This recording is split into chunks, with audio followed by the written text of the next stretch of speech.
My next guest is a coach who helps people transition from the corporate world to becoming a full-time business owner. In this episode, we deep dive into the specifics on how he helps people, but we also talk about why he created his business. In this case, he shares how he got into $78,000 worth of debt, how it almost led to him taking his own life, and what steps he took to pay off that debt within 3 years. If you're someone who's struggling with debt or trying to find a way to get ahead, this is an inspirational episode. Please welcome Scott Maderer. Scott, welcome to the show. Thanks so much. I'm glad to be here. Yeah, thanks for joining me. So why don't you kick us off and tell us about your background?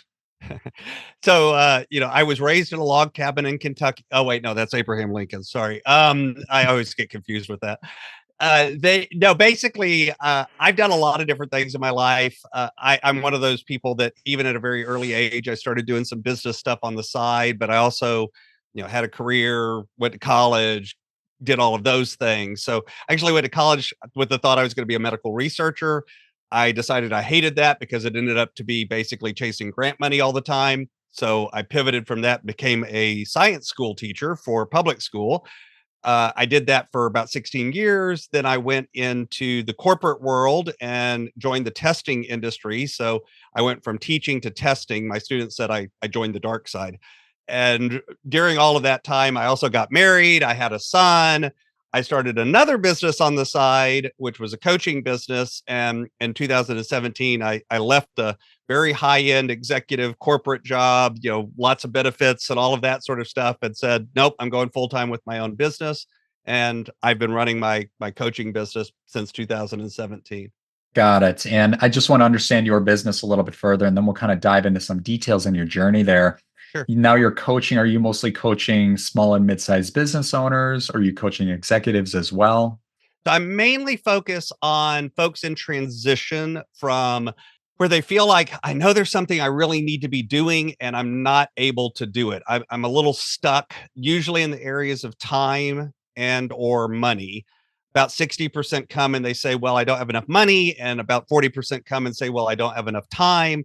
I know there's this business I'm supposed to be doing. Maybe they're already doing it on the side, but it's just not working right. Some of them are full-time small business owners, but most of them are kind of in that corporate world and they're trying to make that transition to, no, this is my passion. This is what I really know I'm supposed to be doing. I just can't figure out how to get there. Yeah. Got it. Okay. So you're helping people transition from the corporate world. They're maybe burnt out. Maybe they hit a ceiling. Frustrated. Yep. Right. Frustrated. They're limited by maybe a boss or a series of people above them that they can't jump up. So it's like, okay, well, you do have an option. You can go create your own business and you help them with that transition. To dive in a little bit further, what are you kind of coaching them with? Are you kind of helping them structure their business model, how much they charge, maybe marketing and sales tips? So mainly I'm focusing on the fundamentals of, how are you doing what you're already doing that's holding you back? So it's a lot about realignment of your time, realignment of your finances. Most of us, when we say we don't have enough time, what I challenge people is to rephrase that as, that's not a priority for me. Because all of a sudden, when you start saying that, it's like, ooh, wait a minute. Wait a minute. That feels different. Same thing for money. A lot of times when we feel like we're not having enough money to do things, I dive in and go, well, wait a minute. Is your money being spent on what's actually most important? So if you're making that transition, a lot of times it's not only about setting up the business right, but for instance, I've had folks that have been, they've been doing a business on the side and they haven't paid themselves for 3 years. Mm. Okay, something's wrong. So and sometimes that means figuring out, okay, it's a marketing problem. I'm not an expert on marketing, but I can help ask you the right questions, identify the problem, and then bring in those resources that are able to help. So as a coach, I'm more of a quarterback than directly solving every single problem, in that a lot of times it's helping folks identify what is the problem so that they can go fix it either themselves or by bringing in other resources. Sometimes it's a book that they need to read, a podcast they need to listen to, whatever. There's a million different things out there that can help you break free. But my job as a coach is to help you actually narrow down, identify where are you trying to go, and then what is the barrier that's holding you back. I may be able to directly help you overcome that barrier, or I may be able to help you get a resource that can help you overcome that barrier if I'm not an expert in that area. Sure. And then do you help them, not only with the transition, but then maybe go into like a phase two to help them ongoing? Like you're there to support them over, let's say it's now we're in ramp up mode and we want to maybe hire more people, and I can help you with that. So most of my clients stay around for years. Okay. The vast majority of my clients, like I've got one I've been working with since 2019. I've got one that I've been working with since 2017. That most of them stay around for a long time. And you're absolutely right. The framework I use is refocus, gain control, and set a plan. So refocus on what's important, gain control of what's going on, set a plan, execute. The problem is that kind of in the middle is growth, and think of it more as a ramp than a circle, in that as you grow, well, what happens? You hit a new challenge, you hit a new problem, you hit a new thing that's a barrier or that's a plateau. Now you have to refocus again. You have to gain control again. You have to set a new plan, and then you have to do it again. And it kind of never ends. So a lot of times my client may stay around for a long time because we keep uncovering new, you get rid of a bunch of limiting beliefs, and what do you discover? A whole new set of limiting beliefs. Mhm. You get rid of one set of challenges, and what do you find? Oh, look, now we grew to this level and we have a different set of challenges that we're facing. Is there like maybe one, two, or three like common problems you see from one customer, or it could be your corporate client, or a client, I should say, to the next that maybe you could share with the audience? Sure, a couple of them that come to mind, and I'll stick with the time and money. Kind of divide those two Sure. because they're really fundamentally the same problems, but people think they're different. And what I mean by that is most of the time when we think we have a time or a money problem, it's really a talent problem. It's an us problem Mhm. because we're both the solution to our problem and we're the source of our problem more often than not. It's not really time or money, it's how we're handling our time or our money. So for instance, what'll show up a lot in the time realm is you've got folks that are spending all of their time saying yes to things. They fill up their calendar, and then they're exhausted, they're tired, everything feels like it's coming at them at once. And so then they often veg out and do other things to kind of recover, and end up never actually getting on on their calendar or making an appointment with themselves to do the things that they keep saying are the most important. This shows up, you can think about it from a health perspective, you can think about it from a business perspective, you can think about it from a relationship perspective. Doesn't matter. It's instead of working from what's most important and committing to that first, and then filling the rest of your time with what's not the most important, Mhm. we tend to work the other direction. We tend to put a bunch of little stuff on our calendar and then complain that we can't fit in the big stuff, the most important stuff. That could be date night with your wife. That could be Right. time with your kids. It doesn't matter. It's not always just business, but it affects our ability to do business or do what is really important to us because it drains us. It Yeah. sucks our energy out. Same thing happens in the money arena. It just shows up a little differently in that we end up a lot of times either overspending, going into debt in business, those sorts of things, tying up future resources for today, or we end up saying yes to a million different things and never really stopping to evaluate, are these the right things? Are these the necessary things? It's just sort of, I know people that have been in business 3 years, and we do some evaluation at the end, and they're spending four, five, $600 a month on stuff that they haven't used in 2 years. Yeah. It's just there still. It's luggage, it's baggage that they're carrying along, and it's slowing them down and draining them down. And it's because they don't take the time to do the important step of, wait, no, let me actually reevaluate and refocus and figure out what I'm doing so that I can build from a good foundation. Yeah. Do you have like an audit timeline? You encourage people like, hey, I should audit what's on my calendar and what am I spending money on, maybe once a month or once a quarter. So it depends on where you're at. So if this is something that it's brand new for you and you haven't ever done it before, for a while you want to do it frequently. So at least monthly, maybe even biweekly, because at that point you're going to be finding a lot of stuff and you're going to have to be doing a lot of work to transition and change. for my clients, we usually in the first 3 months, we spend a lot of time together because this is that initial refocus stage.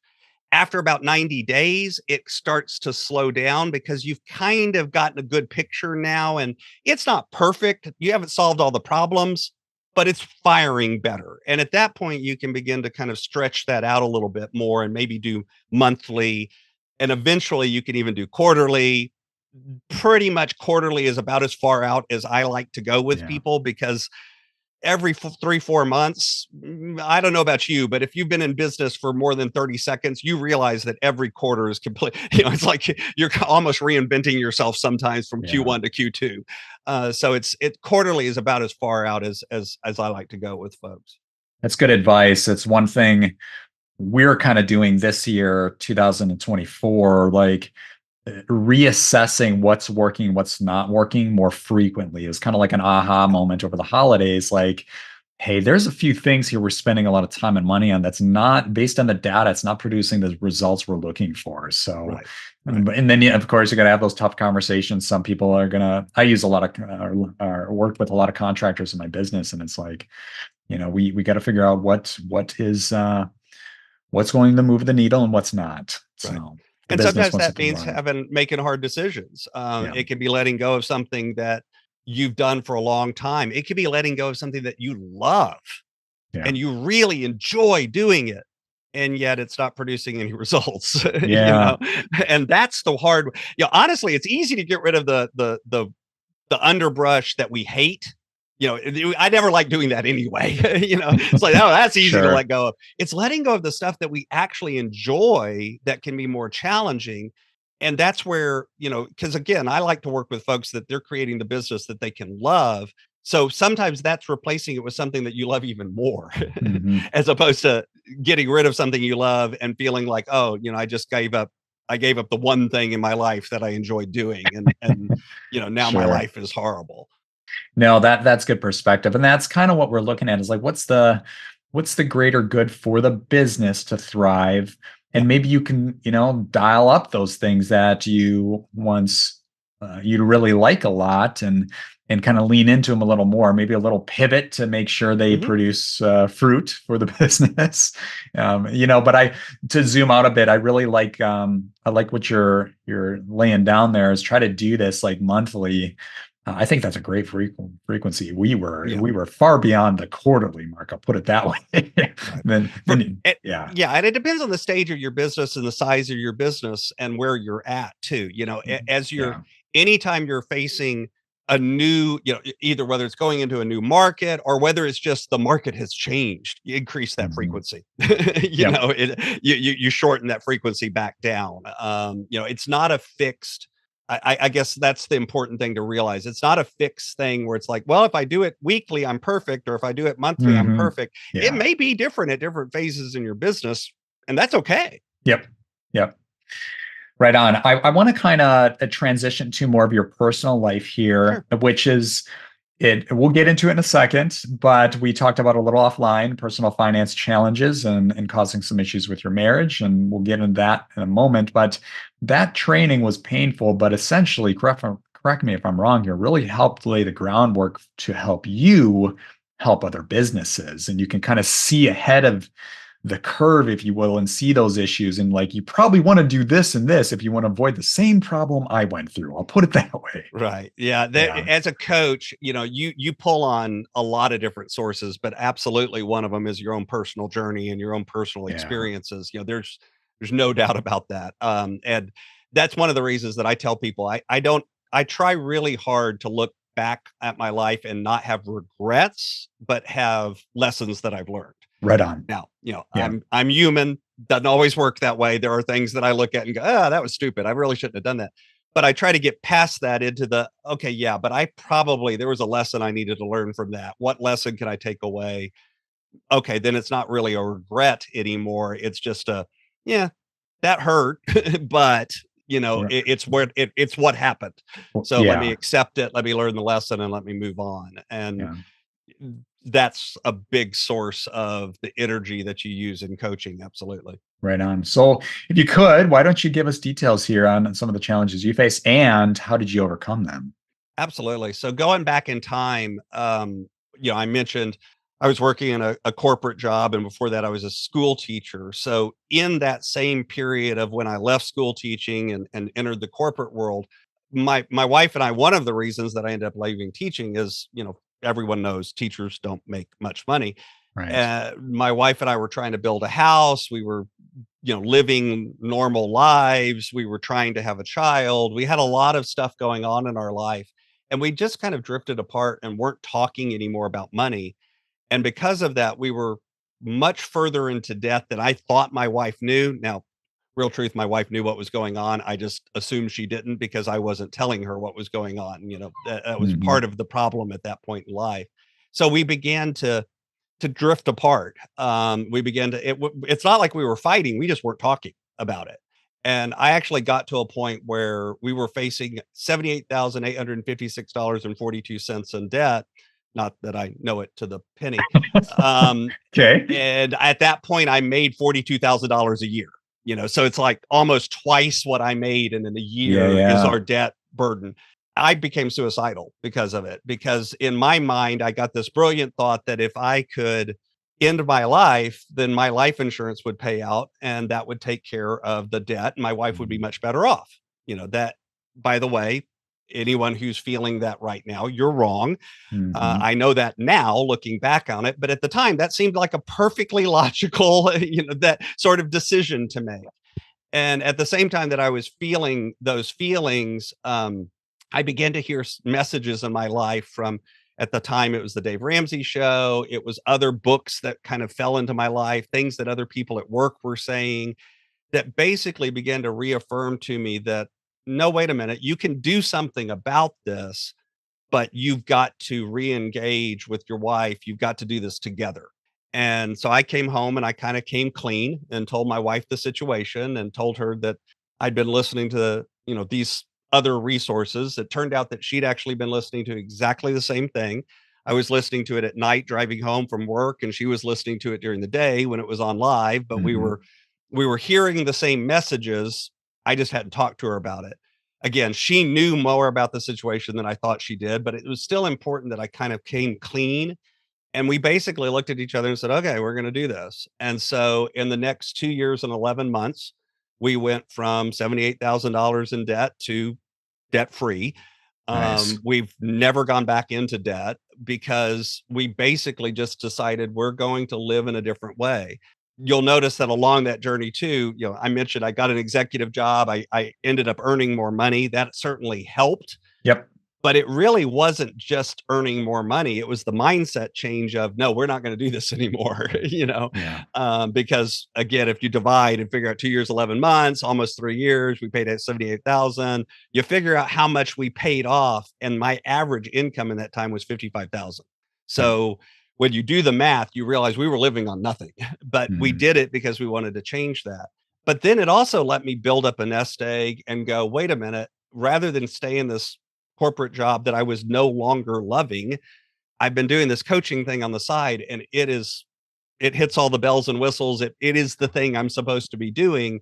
Hey, I can afford to leave. I can That's actually right. make a transition. I can change. By the way, it also got me promoted in my day job because I was the guy that would show up at the meeting and say the uncomfortable thing out loud because I was no longer worried about being fired because, yeah, I want, the income was nice, but we were going to be fine even Yep. if I didn't have it. So I literally got promoted multiple times because I had the reputation of saying the stuff that nobody wanted to hear, Candor. because I didn't, it's not that I didn't care, it's that it didn't matter. A lot of times we're reticent to say something because it's in the back of our head. It's like, I can't afford to get fired. I can't afford to take that You stay risk, silent. Yeah. and you stay silent. And I wasn't doing that. So it was weird in a way that, it really was a rapid turn from I'm going to take my life because that's going to solve the problem to, no, wait a minute. My wife and I are the solution to this problem. What are we going to do? I remember reading a book years ago called Radical Candor. And that kind of relates to what you're doing here, like that. I don't care what other people think. I care about the customer. and I'm not gonna like pander to another person's feelings in the company. Like, we're in business to serve our customers. Right. Are we right? Are we doing, and that requires those radical candor conversations. So that's kind of cool. Speaking the truth, right? And then there you go, you get promoted. So Right. And yeah. it's ironic because everyone was like, wow, you said that in a What meeting did and he say?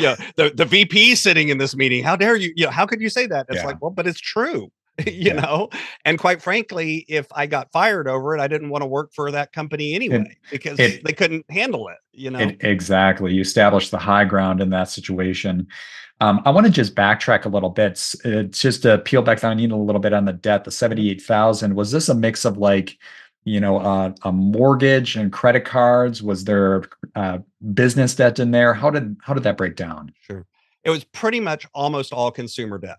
Oh, wow. We Okay. When I said we were building a house, I don't mean we had gone and gotten a construction loan to build a house. I mean, we were physically driving nails into boards to build a house. Okay. So we started by living in a 12 by 14 shed. My in-laws lived in the first story. We built that. And then once that was built, we built a second story, and my wife and I moved into the second story. So we were paying for it as we went, put that in air Mhm. quotes, because what we Yeah. were really doing was putting it on credit cards as we went. And so it was our mortgage, but it really wasn't a mortgage. It was a mortgage on Visa, which quite frankly is Ouch. even worse than a mortgage. Yeah. But it was what I thought we should do to get the house done, so to speak, and do it in a Ouch. timely manner and all of that. Wasn't the wisest choice, but I didn't know that at the time. Sure. So that was the vast majority of it. There were odds and ends and some other little things. In the middle of it, I actually had a collapsed lung, was rushed to the hospital. They fixed it, released it, and 2 weeks later it collapsed again, and they had to do emergency surgery. And by good luck, the first one was in December and the second one was in January. So if you know how deductibles and all of that works, Hmm. it means I got to pay the deductible and all of that twice, you know? Ouch. And so it ended up being about $18,000. So that was another big chunk was medical. But the rest of it was all credit card. Yeah. Wow. Gotcha. Okay. Let's take a quick commercial break. So, do you have an interest in investing in the market, but you're not sure where to start? In that case, I invite you to join Ticker for free. However, if you want to go a step further and really get up to speed, you can go to Ticker EDU. So, check this out. If you go to ticker.com and then click on courses, it'll take you right to Ticker EDU, which includes a few courses such as stock investing for beginners that can help you get up to speed in about a week or less. And then I also have How I Get the Most Out of Ticker, which shows you exactly how I use Ticker in every way, shape, or form, and even has a few real life stock reviews within. So if you want to start investing with confidence, I invite you to check out Ticker EDU. And then you probably, and I know this applies for most life insurance policies, but suicide does not pay out any life insurance. Believe it or not, that's actually a myth, which I didn't know at the time, which is Really? good. Okay.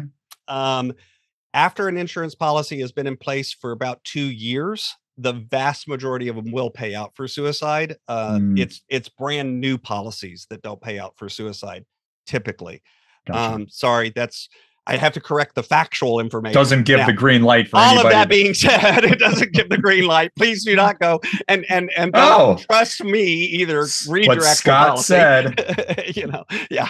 Hey, I should commit it. That's not what I'm saying. No, no, no. And honestly, I'm glad I didn't know that information because I had actually planned to do it in a way that it would have looked like I fell asleep at the wheel. There's a really bad curve where people drive off of it, and Oh I mean, man, multiple people have you died were there. you're And actually I had planned it. strategizing. Yeah. Wow. Okay. Um, uh, I You had know, planned and it so it wouldn't look like it. and thanks for, being a little vulnerable there with the details, because I know a lot of people out there, especially in today's world, we had a rough 2 years, the recessions and inflation and interest rates. Just, I Yep. mean, inflation has come down now, interest rates are starting to come down, but like consumer debt was just skyrocketing, and people Mhm. cannot find ways to keep up.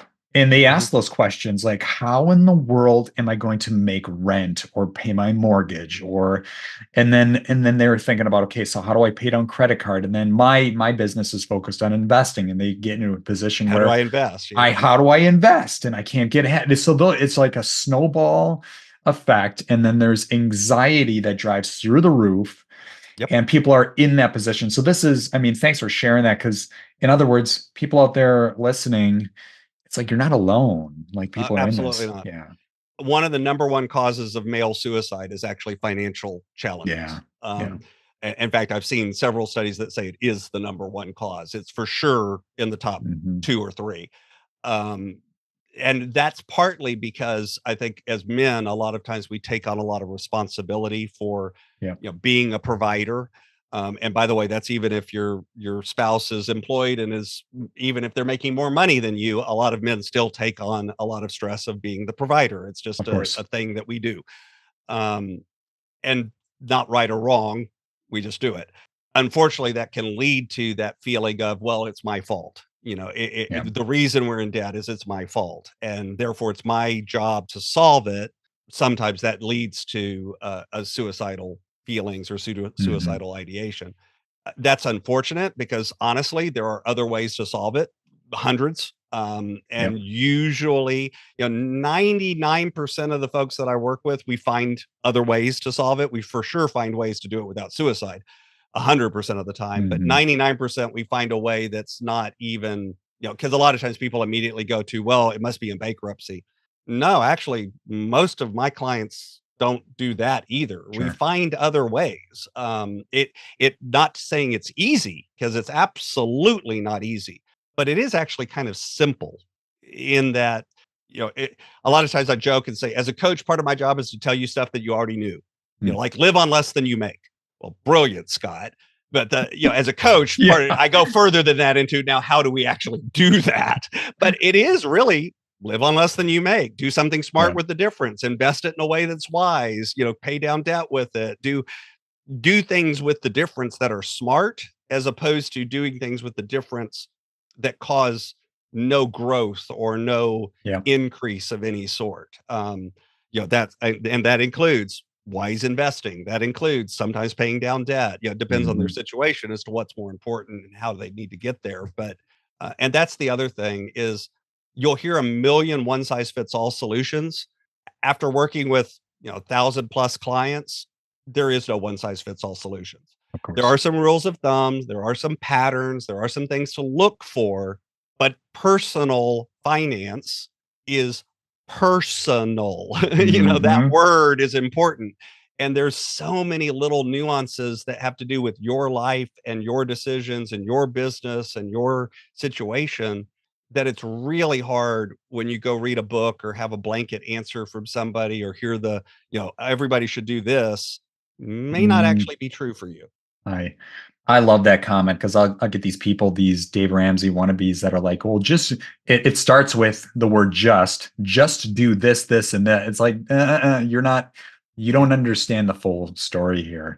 Um, what I like is what you did here. It sounds like you were able to increase income, and I respect what Dave Ramsey has talked about. The debt snowball method and use the Mhm. momentum, get paid down. But he doesn't place a lot of emphasis on teaching people how to increase their income. Like, how do you polish a resume? How do you improve your interviewing skills? How do you create a side hustle? Like, he doesn't talk about any of that. But it sounds like you were able to increase your income. However, at the Mhm. same time, keep your expenditures the same. And so, Exactly. yeah, so that right there, that is a winning formula. I think a lot of people, if you're really struggling in debt, how do I increase my income, but have the discipline to keep my expenses the same? Because what happens is, and you see this with a lot of younger people, is they increase their income, and guess what?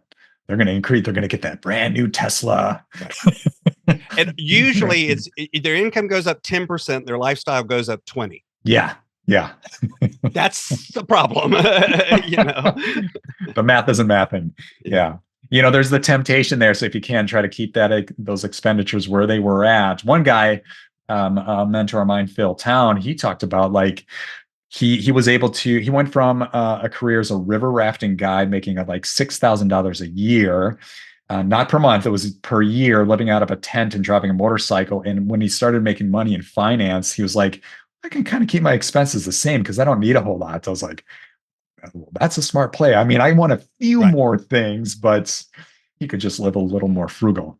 And that's the same thing of, so you'll hear things, and again, I'm a Dave Ramsey helped me a lot. I'm an ad, I admire a Mhm. lot of what he teaches. We followed a lot of what he teaches to get out of debt. At the same time, as I've gone deeper with it, I've learned that there's more nuance sometimes than, the 7 baby steps apply every time in the exact same order, in the exact same way to everybody. And there's more nuance than that. There's more gray than that. Sure. And that's sort of the application and the beauty of a coach is we can get in there. Well, it's again, it's like what you do with investing. It's getting in there and going, okay, yes, here's some rules of thumbs, here's patterns, but you need to know enough about your situation and your reality that you're not going to just apply every single person does exactly the same thing exactly the same way at Mhm. exactly the same time and that works every time. That's simply not true. People have different risk tolerances, people have different horizons for when they need to do something. For that matter, have people have different things that they find joy in. And again, if you're cutting your lifestyle back so that you can live better and live like no one else is, the Dave Ramsey phrasing, well Right. then sometimes though that includes finding little ways to live in the moment too. It's I hear people that are like, "Well, I'm doing everything for retirement so that I can travel in retirement." It's like you're not even guaranteed to live to retirement. Exactly. So Yeah. why don't you find a way to live a little bit today and don't sacrifice the future so that it's not YOLO. It's not you only live once. Let me just Mhm. sacrifice the future for the present. But it's also don't sacrifice the present for the future. You, Yeah. you have to live in both. No, that's good advice. I love that. And that's my wife and I would kind of live that way. It's like, okay, we see people who are starting to retire at 65, 70, sometimes plus 70, and they're in a position where they actually can't travel. They Mhm. waited all this time and now they're having knee troubles or troubles with hips or whatever. And it's like they, even, flying in a plane is it's uncomfortable to the point where they don't even want to do it. Mhm. It's like, boy, you don't want to wait your entire life and get I retired, but I can sit in my sofa at home and that's it. So Right. right, enjoy life, travel when you can, do things you want to do now, but at the same time, plan a little bit for the future. Do it in a way that it doesn't sacrifice the future. And Yeah. and again, 99% of the time, you can find a way to do both. Yes. It may not look exactly like you think it's gonna look, but you can find a way to do both. 100%. Um, Yeah. you know, Yeah. All right. Well, before we transition to the rapid fire round, what is one key takeaway you can give to anybody who is, let's say they want to, because this is the big one we hit on today. We hit on a few things such as starting a business or making transition from corporate life to business life. But let's say, what is one key takeaway you can give to somebody who is they're struggling financially and they want to get ahead? the biggest thing is that taking that time to stop and really look at it, sit down, figure out what you're spending, figure out where it's going, figure out what's coming in, figure out what's going out, and then reevaluate, refocus, and go back to what's your why? What's really matters? What's the most important things to you? What is why you're doing everything you're doing?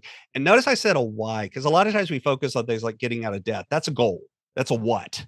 The why is, but why are you getting out of debt? Yeah. Or why do you want to travel? Or why do you want to invest? Or why do you want to put your kids in private school? Or why do you want to spend money on going out to eat? Or why do you want to, you can keep asking yourself, sound like a toddler for a little while. Well, why? Hmm. Do that thing to yourself and really dive in and do it. If you're married, have a partner, do it with your partner, do it with your spouse and get their why too, because there needs to be sub alignment between those. They don't have to be identical, but they need to at least be going the same direction. Yeah. And then reevaluate, refocus, reevaluate and look at it and go, is what I'm doing today moving me in the direction of that why? Not am I already there, but is it moving me in that direction? Is it making that why more real? Is it giving more freedom? Is it giving me more flexibility? Is it giving me more whatever, fill in the blank to your That's emotional great. drivers. And then basically it's as simple as simple, not easy. Get rid of stuff that isn't moving you that direction and double down on the stuff that is moving you that Yeah. direction. Yeah. The implementation of that's a lot harder. But that is actually the simple tip and advice. And honestly, you could do that on your own at any time. It doesn't require, you don't have to wait till the end of the month. You don't have to wait to the beginning of the year. You don't have to wait till, I get that, wait till I get my tax return in April. No, just do it now, right now, when you're listening to this. If this is an area of struggle for you, by tomorrow afternoon, you could have done this. Great advice. All right, let's transition to the rapid fire round. This is the part of the episode where we get to find out who Scott really is. If you can, try to answer each question in about 15 seconds or less. You ready? Okay, I'm ready. All right. What is your favorite podcast? Probably Read to Lead by Jeff Brown. Okay. Never heard of it. I'll check it out. It's All an right. expensive podcast to listen to because he interviews really great authors, and I end up buying every book that he talks about. So be careful with it. So it sounds like you listen to an episode and now I have to buy this book and Absolutely. rinse and repeat. Rinse and repeat. About 90% of the time, that's exactly what happens. Nice. All right. Speaking of books, what's a recent book you read and would recommend? So I literally just finished about 3 days ago, the 5 Thinking Hats. It's been around for a while. I don't know exactly when it was published, but it's been out for a while. But it was the first time I sat down and read it. Really appreciated it. Got a lot out of it. Nice. All right. The movie question. What is your favorite movie? Probably probably the original Star Wars. Nice. The first one, 77. All right. Yep. All right. What is the worst advice you ever received? The worst advice I ever received was keep my day job. And it was really in terms of when I was looking to transition and go do my own thing. There were 100 people that told me how stupid that was because I was in, again, Oh, high end executive. Oh, you've got the dream job. Don't give that up. a lot of people are there. It's if you're not stimulated, you're not fulfilled. You wake up Monday morning like, what a place to be. Yeah. And to Yeah. be clear, it wasn't like it was a terrible job, and it wasn't like I hated every minute of it. It really wasn't. It just wasn't giving me what I needed anymore Yeah. to grow and to thrive. Right on. All right. Flip that equation. What is the best advice you ever received? Live on less than you make. Uh-huh. And I think live on less than you make there in terms of not only money, but in terms of time, in terms of all of the energy that we put out into the universe. It's that Mhm. idea of saving some things back to grow for the future, as opposed to spending everything, and again, not literal spend in terms of money, though money applies, Yeah. spending everything you have in today's moment and ignore the future. Right on. All right. And the time machine question. If you could go back in time to give your younger self advice, what age would you visit and what would you say? I would probably go back to the end of high school and graduation, freshman year in college, that kind of time frame. And I would tell myself to really stop and think about what you want to do with the rest of your life and then go focus on that area. Because I spent a lot of time doing what I thought I was supposed to do instead of what I really felt called to do. Awesome. Great advice. All right. And where can the audience reach you? So I actually set up a page. If you go over to inspiredstewardship.com/payback, you can actually access I've got some resources there on time, talent, and treasures that you could access. I've got some more information about how you can find out more about me. Of course, I've got a podcast, I've got a book coming out, I've got a whole bunch of stuff, but you can find it all over there at inspiredstewardship.com/payback. Awesome. We'll make sure that link is below in the show notes. All right, Scott, thank you so much for your time. This is great. Absolutely. Thanks for having me.